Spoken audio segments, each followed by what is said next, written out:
نو په غزوه خندق کې ابو سفیان د 10,000 لښکر سره مدینه منورې ته راورسېد، د 10,000 لښکر سره، او د مسلمانانو تعداد 3,000 و.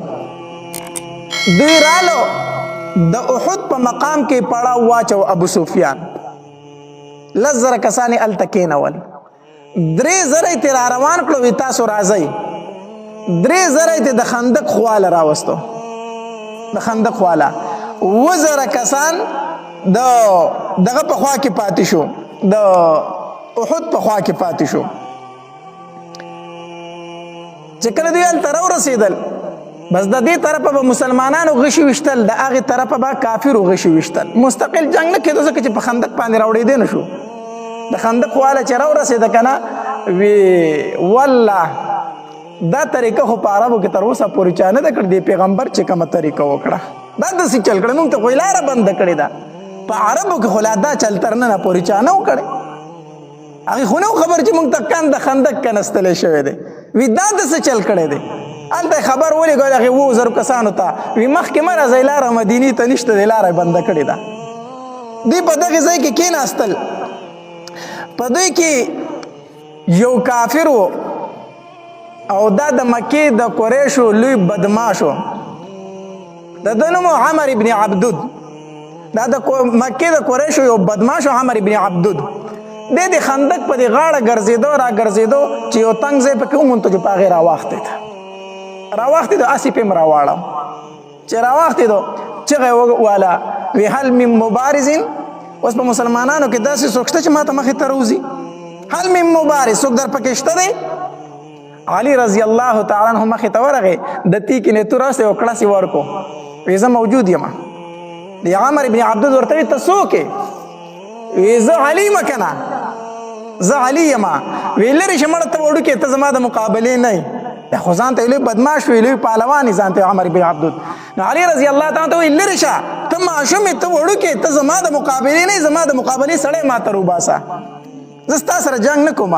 علي رضی الله تعالی له پیغور ورکو، وی ستا دپاره دا وړوکی کافي دی، اول ته ما سره وجنګېږه، نور پرېږدوه. چې دا پیغور یې وله ورکړه، عمر ابن عبدود د اس نه راټوف کو. چې د اس نه یې راټوف کو او رامنډه کړه، په علي رضی الله تعالی ګزار وکړو. او چې څنګه ګزار وکړو، د علي رضی الله تعالی دا تندی مبارک زخمی شو. چې زخمی شو او چې علي رضی الله تعالی توره وچوله، سر یې هغلته وکړو، سر یې ته لرې کړو، عمر ابن عبدود یې مردار کړو. ځکه هغه ته خو نبي علیه الصلاة والسلام اسد الله ویلی و که نه، شیر خدا د الله تبارک وتعالی شیرو. نو چې شیر خدا لقب چاته میلو شي، نو بیا د نبی علیه الصلاة والسلام د خولې خبره نه غلطېږي. هغه لوی پهلوان و، لوی بدماش و، ډېر تجربه کار و د جنګونو کې. خو چې علي رضی الله تعالی څنګه توره وچلوله، سر یې تېوالی و، عمر ابن عبدود یې مردار کو. په دې کې یو بل کافر و، هغه د هغې طرفه چغه وواله او اسې په منډه کو، د نبي علیه الصلاة والسلام په حملې باندې را روانو. او چې په منډه راغی، دومره جذبه کې و چې خندق ته هم نه کتلی. وي زما د اس په د خندق نه ټوپ کي، د اس سر ښکته په خندق کې ولګېده، اس هم مردار شو، دی هم مردار شو، دی هم مردار شو. هغې طرف نه بیا د مکې چې کوم کفارو، نبي علیه الصلاة والسلام ته یې ویل، وی چې ته څومره دیت غواړې هغه در له مونږ درکو، خو مونږ ته د جوسه را واپس کا. دا کم چې په خندق کې دننه مردار شو، ورتاو شو ته، وی دی مونږ ته واپس کړه، څومره دیت چې ته غواړې هغه در له مونږ درکو. نبي علیه الصلاة والسلام وفرمایل، وی دی هم مردار دی او د د دیت هم مردار دی، وایسئ، هسې مونږ د د دیت نه اخلو.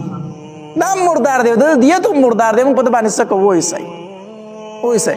په دې طریقه باندې هغه جنګ کېدو، ګزارونه کېدو. 3 تنه د کفارو نه مردار شو، 6 تنه د مسلمانانو نه شهیدان شو. په دې کې سعد بن معاذ رضی الله تعالی عنه هم زخمی شو، او د هغه د ډېره وینه د هغه نه بهېدله، د رګ نه ډېره وینه بهېدله، رګ یې لګېدل او ډېره وینه ترې بهېده. نو سعد بن معاذ رضی الله تعالی عنه دعا وغوښته، وی الله کو د مکې د کفارو د نبی علیه الصلاة والسلام سره نور جنګونه پاتې که نه، نو ما مه شهید کوه الله، تر هغې پورې ما مه شهید کوه تر څو چې ما دا کفار په خپل لاس باندې مردار کړي نه دي. ځکه دوی زموږ پیغمبر ته ډېر تکلیفونه ورکړو، ډېر تکلیفونه ورکړو. او که نه چېرته وروسته بله غذا نه وي، الله ماله بیا مرګ د شهادت په دې کې را نصیب که، د دې زخم نه ماله شهادت راکه. دا دعا یې وغوښته. نبی علیه الصلاة والسلام ډېر سخت پریشانه دی، چیرې یو تن راواختېدو په خندق باندې، دویم تن راواختېدو، هسې نه چې رو رو چېرته ځان له طریقه جوړه کړو په مسلمانانو پسې دې خوا روانه وړي.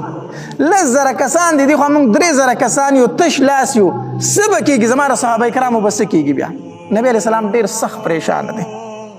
نبی علیه السلام حذیفه ابن یمان رضی الله تعالی عنه فرمایل حذیفه ته ورشه د دوی په حساب باندې ځان پوه کړه چې د دوی څه حالت دی، د دوی حالت سره ته ځان پې پوه کړه. نو حذیفه رضی الله تعالی نبی علیه السلام ته فرمایي د الله پاکه پیغمبره خو ما پیژني د مکې خلک دی، هغې به ما وپېژني. نبی علیه السلام ورته وفرمایل الله به دې تا پناه کوي، پټۍ به دي، الله به دې تا پټوي. حذیفه رضی الله تعالی فرمایي وایي قسم په الله لاړم په خیمو کې دننه ګرځېدم، سړو به راته کتل او د چا نظر به راباندې کار نه کو، هر سړي له مخې له ورتلم چا پېژندلم نه، الله ترې نه پټ کوم. وایي حتی تر دې پورې چې ابو سفیان په دغه ټایم کې کافر وروسته مسلمان شوی دی. وایي ابو سفیان راله مخې له راغی، وایي اراده مې وکړه چې سر ترې وومه، اراده مې وکړه، وایي توره مې ښه لاس مې کړ تورې ته، ما چې سر ترې وم. خو د نبي علیه السلام خبره رایاده شوه چې ګوره حذیفه سکی به نه صرف خبر واخله، ما چې ښه مو که د خو زه نبي علیه السلام منع کړی منو څه به نه کوم منو. وایي څه مې ورته ونه وي، واپس رالم. وایي نبي علیه السلام رانه تپوس وکړو چې حذیفه څنګه چل دی؟ ما ورته وایي چې د الله پاکه پیغمبره څوک وایي ځو، څوک وایي پاتې کېږو، څوک وایي ځو، څوک وایي پاتې کېږو، څوک وایي راغلي دومره ورځې خو تېرې کړې څه وشو؟ نبي علیه السلام په دې خبره سره څه شو؟ خوشحاله شو. خو یو غم ورته به بله خبره ورسېد. نبی علیه السلام ته غم په دې خبره ډېر زیات ورسېد که نه چې ابو سفیان څنګه راغی دغه ځای ته راورسېدو. نو حوی ابن اخطب ته وی تا خو وي چې زمونږ ملګري بنو قریظه چې کوم په مدینه منوره کې پاتې کېږي هغه به هم زمونږ ملګرتیا کوي، ورشه هغه ملګري دې اوس روباسه که نه چې موږ پې د بار نه حمله وکړو، مدینه منوره کې پې دننه هغې حمله وکړي. نو حوی ابن اخطب روان شو په هغې بنو قریظه پسې. نو د هغوی چې کوم مشر کعب ابن اسد د بنو قریظه چې کوم سردار و، هغه چې د حوی ابن اخطب ولیدو که نه نو د کلا دروازه یې بنده کړه. نو ده ورته دروازه ټکوله دننه نه ورته هغه آواز وکړو، وی الله دې برباد کا، ته بیا څه مصیبت له ما پسې راغلی یې. ده ورته وی زمونږ مرګتیا وکړه. وی نه ما د نبي علیه السلام سره د جنګ بندۍ معاهده کړې، زه دا نشم ماتولی، او ما سره نبي علیه السلام تر ننه پورې خیانت نه دی کړی، زه څنګه خیانت وکړم؟ د کعب ابن اسد ته د حوی ابن اخطب ته خو دروازه لږه کولاو که چې ستا سره یې څو خبرې وکړم. بهرحال ده ورته دروازه کولاو کړه، د حوی ابن اخطب په خبرو کې راوست دومره یې راوستو چې کعب ابن اسد هغه خپله معاهده ماته کړه. وی مونږ ټول عرب راوځی شوي یو، مسلمانان ختمو، تاسو را سره ملګري شئ نو ستاسو به هم نوم وشي، خو تاسو را سره ملګرتیا نه کوئ، مسلمانان هسې ختمېږي نو تاسو په سپینه ډاګه پاتې شه. بیا نو کعب ابن اسد په دې خبرو کې راوستو. نبی علیه السلام له خبر راغی او بنو قریظه معاهده ماته کړه. نبی علیه السلام په دې ډېر سخت خفه شو چې بار نه هغې حمله کوي، په مدینه منوره کې را سره دوی معاهده ماته کړه چې دا بسې چل کېږي. نبی علیه السلام 3 صحابه کرام ولېږل، وایي تاسو لاړ شئ د بنو قریظه نه معلومات وکړئ چې تاسو رښتیا معاهده ماته کړې ده. 3 صحابه کرام یې ولېږل، سعد بن معاذ، سعد بن عباده او عبدالله بن رواحه رضی الله تعالی عنهم اجمعین. دا 3 واړه ولېږل، وایي تاسو معلومات وکړئ. دوی چې لاړو کعب ابن اسد سره میلو شو، ګړه بړه یې وکړه، سلام کلام وشو.